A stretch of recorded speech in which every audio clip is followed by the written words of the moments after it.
naïf, j'étais idéaliste. Et je croyais en effet que j'allais pouvoir donc trouver des outils pour me réaliser artistiquement. Très vite, le piège se referme. L'église de Scientologie l'envoie pour une soi-disant formation au Danemark.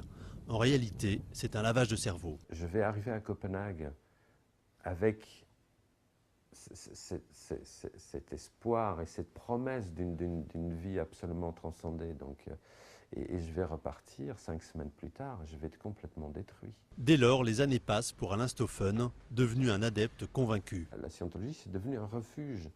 Et le monde non scientologue, c'était pour moi quelque chose d'extrêmement hostile, d'extrêmement dangereux, parce qu'il est diabolisé. En 2001, il découvre par hasard le dossier que tient sur lui la Scientologie, où sont détaillées toutes les méthodes de manipulation. C'est un choc. Il quitte l'organisation et prend conscience de toutes ces années de cauchemar. Jamais, mais jamais pendant ces 15 ans, j'ai remis en question l'organisation et leurs méthodes. Ce que moi j'ai vécu, pour le dire de façon très concise, mais très claire, ça s'apparente à un viol moral, un viol humain. Pour témoigner de son calvaire, il écrit un livre,